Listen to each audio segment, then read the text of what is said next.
ভেবেছো কি তোমরা কিসের জন্য তোমরা এই বড় লোকের ছেলেটাকে এত খাতির করছো? কেন খাতির করবো না? তোর এই হাল, ওর শরীরের অবস্থা দেখছিস, তার উপর ওই আইগুলো মেয়েটা গলায় কাঁটার মতো বিঁধে আছে। ও তাই বুঝি ওই ছোঁয়াটার সঙ্গে ভিড়িয়ে দিতে চাও কমলাকে? চালাকি পেয়েছে নাকি? আমার বন্ধু লেডি ডাক্তার অন্য জায়গায় বিয়ে দেবে? দাঙ্গা বাঁধিয়ে দেবো না? বোমা মেরে উড়িয়ে দেবো না? না না, ওকেই যখন চিরদিন ঘর করতে হবে, বিয়ের বিষয়ে ওর মতামতটাও বিবেচনা করা উচিত। আমার তো তা জানা ছিল না। আমার ধারণা ছিল কচি বয়সের ছেলেদের এসব বিষয়ে কোনো মতামত প্রকাশ করাই উচিত নয়। শুনুন, আপনি কিন্তু সেদিন আমাকে ভুল বুঝেছিলেন। ভুল? হ্যাঁ, সেটাই অবশ্যই স্বাভাবিক। সত্যি তো, রূপোর খেলনা কেন, কিন্তু আপনি বিশ্বাস করুন, আমার বাড়িতে বাচ্চাদের দেবার মতো আর অন্য কোনো খেলনা নেই। এতে যদি আপনার অসম্মান হয়ে থাকে, আমি আপনার কাছে ক্ষমা চাইছি। ক্ষমা তো আমারই চাওয়া উচিত, না বুঝে অনেক অন্যায় কথা বলেছি। না না, ওসব কথা বলবেন না। যাক, আমার যা দুশ্চিন্তা হচ্ছিল না। দুশ্চিন্তা কেন? আপনাকে সত্যি ব্যাপারটা যদি ঠিক মতো বোঝাতে না পারি। বুঝলাম তো। হ্যাঁ, তাই তো নিশ্চিন্ত হলাম। আমি হ্যাঁ, চলুন।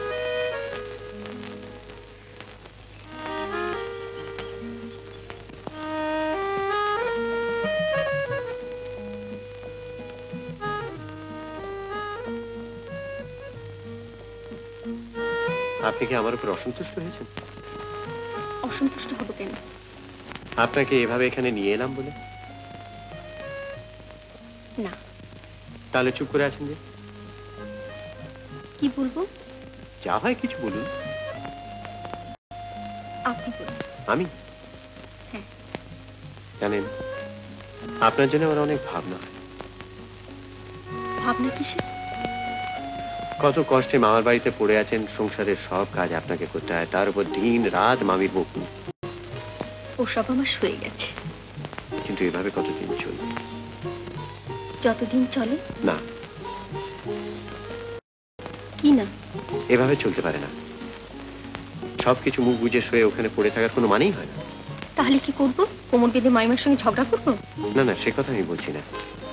ওই পরিবেশ থেকে বেরিয়ে আসুন। কোথায় যাব? চলুন না, কোথাও পালিয়ে যায়। পালিয়ে? মানে? আমরা কি একসঙ্গে নিজেদের ভাগ্য করে নিতে পারি না?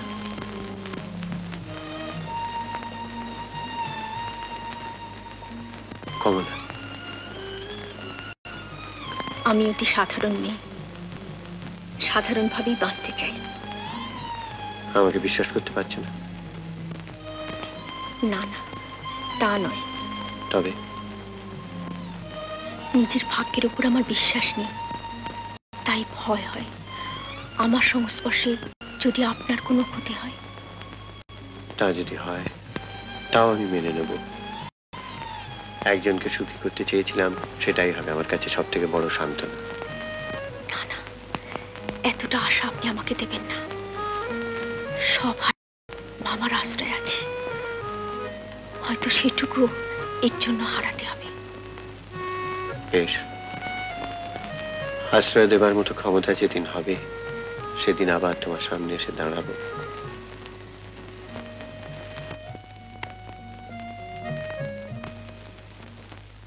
এ কি বাবা, গাড়ি থেকে নামবে না? এসো বাবা, ভেতরে এসো।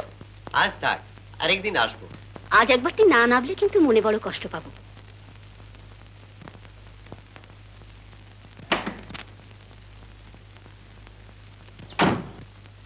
এসো বাবা, এসো।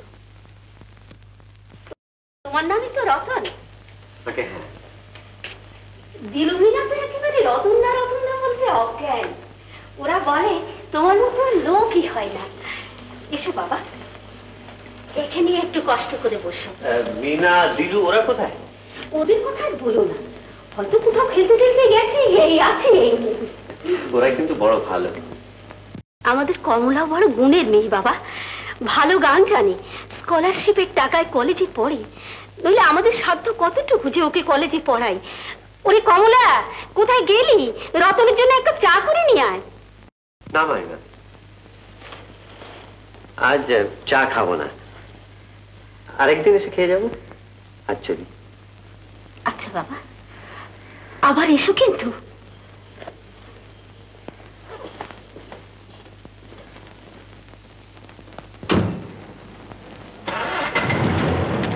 মা, ভেবেছো কি তোমরা কিসের জন্য তোমরা ওই বড় লোকের ছেলেটাকে এত খাতির করছো? কেন খাতির করবো না? তোর এই হাল, ওর শরীরের অবস্থা দেখছিস, তার উপর ওই আইবুড়ো মেয়েটা গলায় খোঁটার মতো বিধে আছে। ও, তাই বুঝি ওই ছোঁয়াটার সঙ্গে ভিড়িয়ে দিতে চাও কমলাকে? ওদের স্বরূপ তুমি জানো না, ওরা সব পারে। কি বলতে চাস তুই? বড় লোকের ছেলে একলা থাকে এখানে, দেখবে দুদিন মেলামেশার পর উচ্ছিষ্টের মতন ছুঁড়ে ফেলে দেবে কমলাকে। কি সব যাতা বলছিস? তখন কপাল চাপড়াতে হবে আমাদেরই। না না, আমি থাকতে এই সমস্ত কিছুতেই হতে দেবো না। বাবা আসুক, আজ এর একটা হেস্ত নেস্ত করবো, যে করে হোক এর একটা বিহিত করতেই হবে।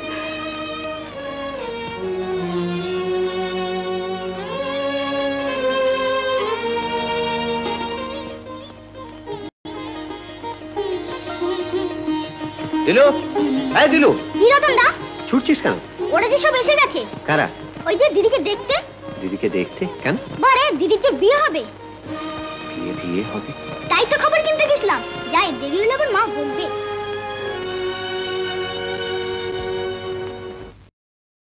দেখি দেখি মুখখানি আরেকবার তোলো তোমার। বাহ বাহ বাহ বাহ বাহ, বড় লক্ষ্মীবন্ত মেয়ে, আমাদের বড্ড পছন্দ হয়েছে মশাই। ছেলের সঙ্গে খুব ভালো বানাবে। হ্যাঁ, হরেকেশ তো আমাদের ভারী তুখোর ছেলে। 75 টাকা মাইনে পেলে কি হবে, উপরি অনেক। এমনকি কোনো কোনো মাসে সে 200 টাকা পর্যন্ত ঘরে নিয়ে আসে। তাছাড়া দেশে 12-14 বিঘের উপর ধান জমি, বাগান, পুকুর। মা লক্ষ্মীর আমাদের কোনো কষ্টই হবে না।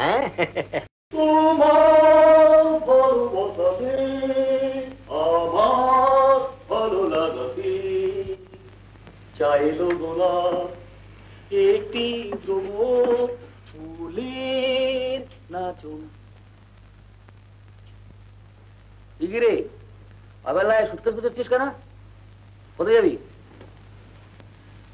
কিরে জবাব দে না। কমলার বোধহয় বিয়ে। বিয়ে? তার মানে? ও, নিশ্চয়ই সে বুড়ো মামার কাজ। দাঁড়াও দেখাচ্ছি। কোথায় যাচ্ছিস? আরে দাঁড়া না, একটু দাঁড়িয়ে দিয়ে আসি। না না, তোকে যেতে হবে না। কেন? চালাকি পেয়েছে নাকি? আমার বন্ধু লেডিকা তোর অন্য জায়গায় দিয়ে দেবে? দাঙ্গা বাঁধিয়ে দেবো না? বোমা মেরে উড়িয়ে দেবো না? না না, আগে বাড়ি থেকে ঘুরে আসি। বাড়ি? কেন বাড়ি কেন? মা, বাবা, তোদের বলবো। কি বলবি রে? গিয়ে বলবি যে অমুকের মেয়েকে আমি। বাবা কি সাহস তোর! তুই বলতে পারবি তোর এই রয়্যাল বেঙ্গল ফাদারের সামনে দাঁড়িয়ে কথাটা? হ্যাঁ, আমাকে পারতেই হবে গোবিন্দ, আমাকে পারতেই হবে। পাকাপ পাকাপ মাই ফ্রেন্ড, কোনো ভয় নেই, আমি আছি। একদম সাহস করে বলে দিবি। হ্যাঁ,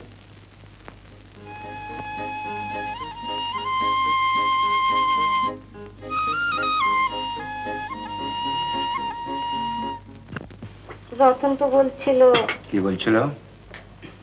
বলছিল? ওকে তাড়াতাড়ি চলে যেতে হবে। তাহলে আমি তো তাড়া করতে পারি না। এত বড় একটা গুরুতর ব্যাপার না ভেবে জবাব দেওয়া তো মুশকিল। তাছাড়া তুমি তো ওর জন্য মেয়েদেরকে কথাও দিয়ে রেখেছো। তা তো দিয়ে রেখেছি, কিন্তু রতন কি বলছিল জানো? বলছিল ওকেই যখন চিরদিন ঘর করতে হবে, বিয়ের বিষয়ে ওর মতামতটাও বিবেচনা করা উচিত। আমার তো তা জানা ছিল না। আমার ধারণা ছিল কচি বয়সের ছেলেদের এসব বিষয়ে কোনো মতামত প্রকাশ করাই উচিত নয়।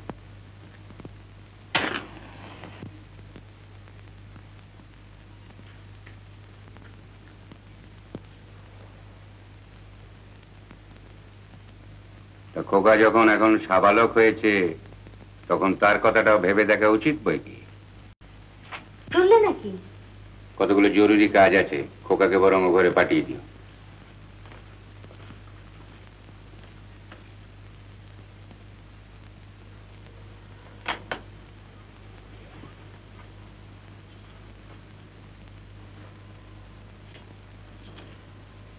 যা না, যা।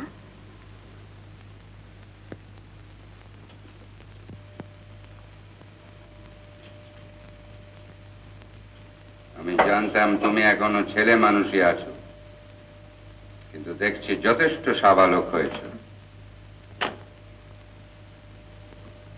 সংসারের বোঝা ঘাড়ে করবার জন্য প্রস্তুত।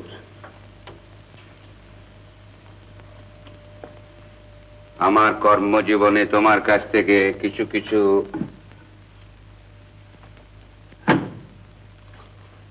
সাহায্য আশা করতে পারি নিশ্চয়ই। এখনো তো আমার পড়াশোনাই শেষ হয়নি।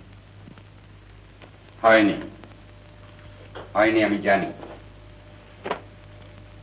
কিন্তু আমি চাই যে এখন থেকেই তুমি আমার ব্যবসা বাণিজ্যের ব্যাপারে কিছু কিছু দেখাশোনা করো।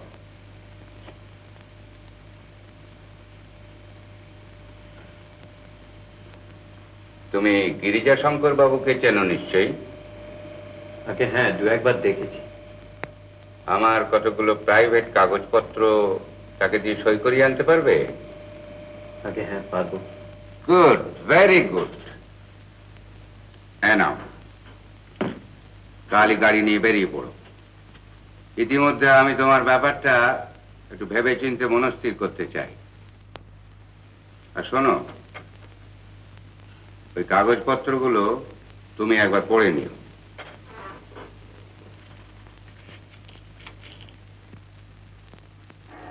এমন আরো অনেক ভিডিও দেখতে এই চ্যানেলটি সাবস্ক্রাইব করে নিন এবং পাশের বেল আইকনটি প্রেস করে দিন।